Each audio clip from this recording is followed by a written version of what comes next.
Rites of passage. So what is the need here? What is the real need? What is it for? Why do we do it? What happens if we don't have it? So rites of passage being the ceremonial process that marks the transition from one phase of life to another. So looking at transitions in general, these times of change, these turning points in our lives, and that it is humanity's deepest instinct to mark change and transformation, to have a way, a supported way to be able to move through it, to embrace those moments, and know how we guide or are guided by them, how we mark our living and dying, physically and metaphorically, our becomings, our changes, the many lives that we have in this one, including our trauma, how we integrate it or grow around it, transform through it. And that we look for ways to mark these edges or these transitions. And in environments where we don't have that, we feel the tension, or we feel the birth, we feel the bigness of them. And there is something in our human nature, as well as what we experience in our natural world, that knows how to be with that. And across, there's this universality across cultures, across landscapes, of ways to mark, to ceremonially mark, or to intentionally recognize and support these transitions from one phase of life to another. So in looking at the need for this, a little bit beyond that, and looking at this in our communities, in our families, in ourselves, we can pull out some themes. So we're just going to share some themes here and see what other themes emerge in you or are sparked in you. So one of them being the theme of differentiation or sovereignty, to come into a sovereign sense of yourself, to differentiate from others. And one of the most commonly considered rites of passage might be the transition from youth to adulthood. And so we hear this a lot in this stage. It's like the expression that is in many of our archetypal stories around the need to be twice born. And that if this isn't done properly, we can stay enmeshed with our early caregivers, with that early developmental stage, or confused for life. We can have this come through in our adult relationships. We can have this come through in how we are in our family system long into adulthood. We can have this come through in unsaid conversations, even up until family members are leaving this world and transitioning out. It comes through in our boundaries. And so another example might be when who you are in your family system is different to how you show up in the world. And so there's this need to differentiate, which comes out in the marking of coming of age, of entering the adult self, but also it can be something that we need to mark at any age in our adult life, of coming into our sense of self and our responsibility, being our own full person, and taking up the mantle of what that means. And that this sovereignty isn't any kind of narcissistic individuality. It is just full responsibility for myself and what I have to give, share, my sense of self. This need for differentiation can also come up after any kind of separation. For example, a breakup, or a divorce, or even big loss, when we lose someone in our world and we don't actually know who we are without that person. And so, so this need to mark that. And if we don't have healthy ways to establish who we are, then we will act out. And we can see this in the need to maybe assert it in sideways ways. It can also be in hidden, covert ways, where we establish that we're our own person by having a sense of control, even if it's in secret, or it can also come out, it can be held in so long, it comes out in explosive ways. And so we can see this in adolescence. We can see this also in relationships, in marriages, and in family systems. Another one is our identity. So being known to yourself and the world. This need to find out who we are, why we are here. What is this like movie that I'm in?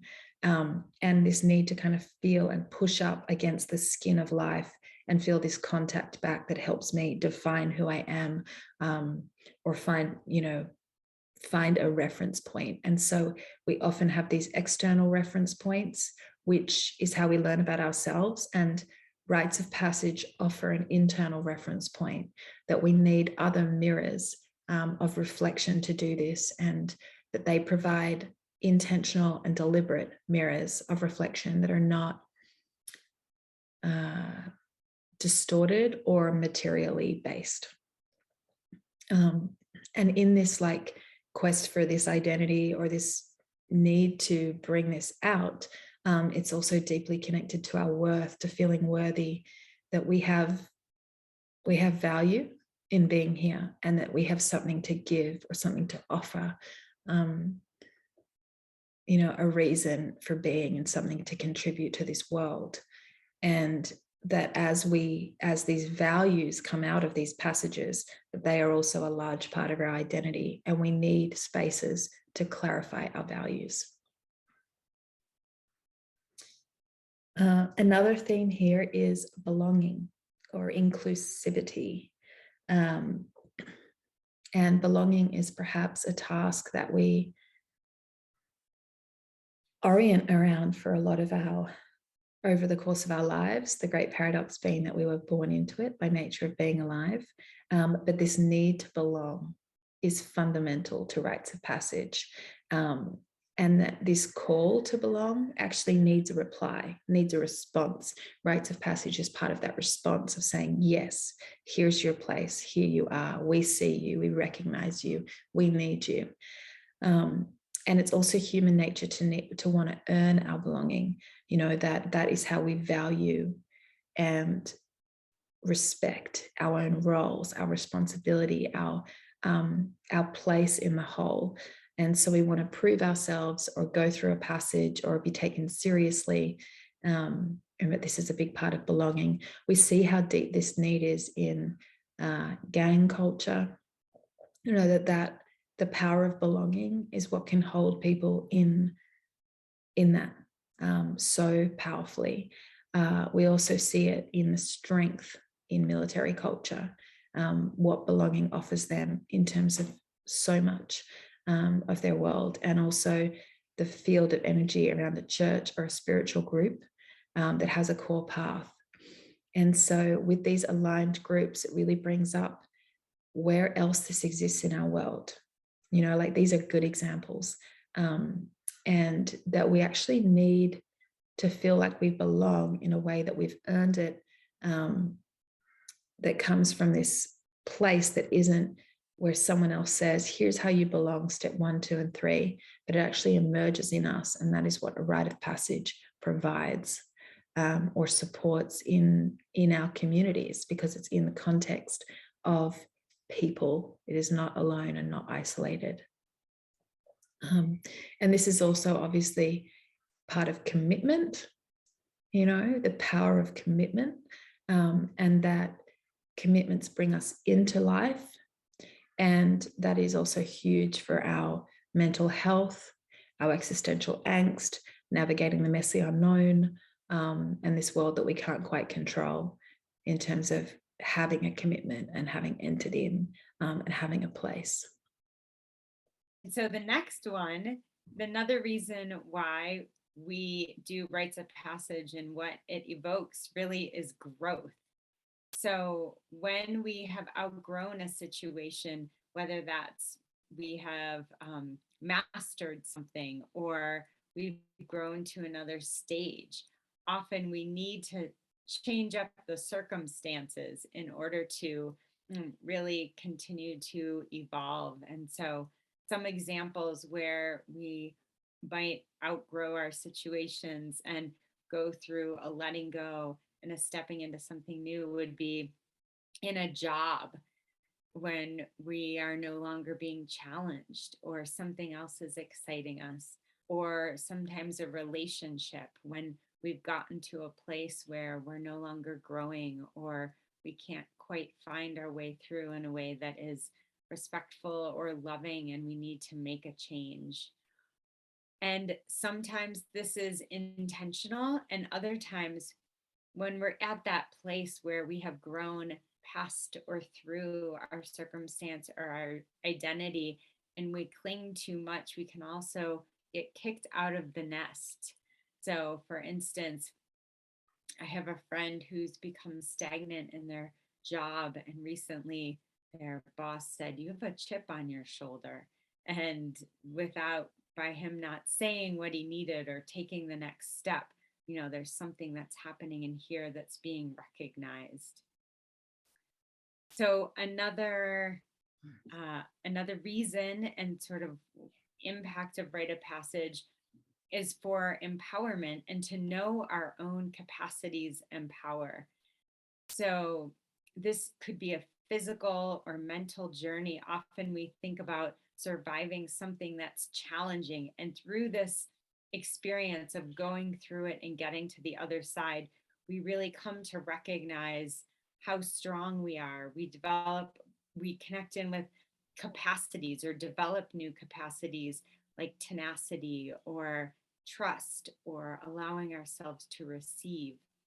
And some examples of this, one is um, international program Outward Bound, where that's developed to put people in challenging situations out in nature, often as a group, where it feels like that we need to survive in the back country, or doing a challenging race such as a marathon, something we need to train for a long time, that really pushes us past an experience that we know of ourselves or um, that we've ever done before. And often a, something that people say on the other side of that is, if I could do this, I can do anything.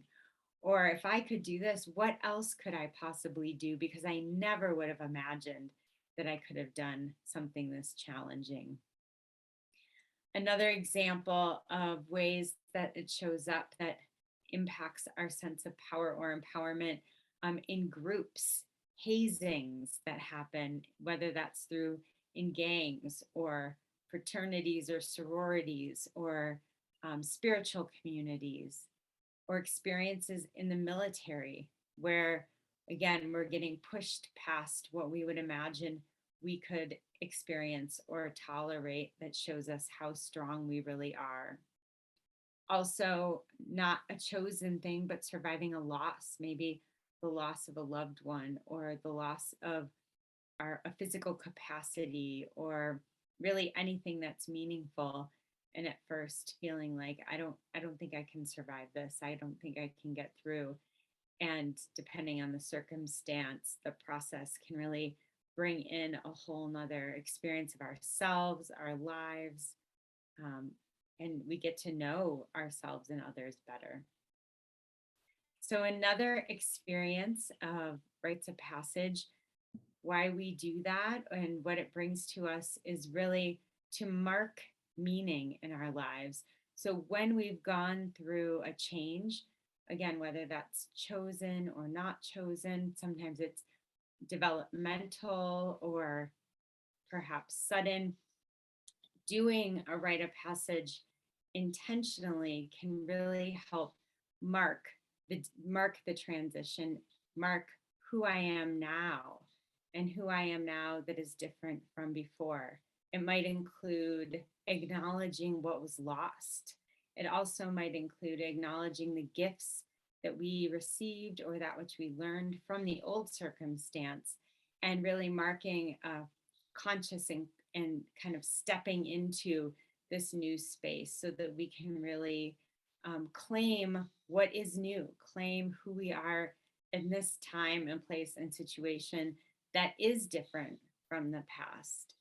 And examples of marking meaning, one that is often a celebratory one, is a wedding or a commitment ceremony, where there's a choice to live life in a partnered way explicitly, or graduation, a marking that I just completed all of this work, and now I'm going into the world to make a difference or to take on this new role. And then there are other experiences. It might be healing from trauma or healing from an illness, where we come back from that illness, from the underworld, from the suffering. And once we have found our way and found, maybe developed more self-compassion and compassion for others, maybe not taking things for granted, we can explicitly honor that, honor what is different, honor what we've been through, so that we can really, more of us can be present again in the current day situation. Yeah, and so that brings us to, this final question for right now of what does it look like when it's unacknowledged or unseen? When people fall through the gap, when we go through these times of great change, these turning points, these moments in the unknown, and no one else is there on the other side, when we don't have witnesses, or when we're forced to mark these alone. And when we are left alone in these, people often mark these changes in unhealthy ways, isolated ways, sometimes dangerous ways, when we lack the support and recognition of others. There's also this question of how hard do we have to work, or how big do we have to get in order to feel the reciprocity of life, because so much of Rites of Passage is about feeling alive and pushing up against that, and making things real. That a lot of Rites of Passage is being witness to others and saying, yes, that happened. Yes, that's real. And just the recognition of who we are now, and what transition has taken place, and how we actually need that to be able to anchor it into our everyday world, our ordinary, full human existence. And so how do we support each other to consciously create personally relevant, culturally meaningful ways of marking these important and life-altering transitions? How do you listen out for it? Where is the gap that you're seeing it? What kind of needs are you seeing? So this is the question we want to leave you with, is what are some other needs or some other themes that you identify or recognize in your community, your family, your workplace, and yourself? And please share them below on the forum.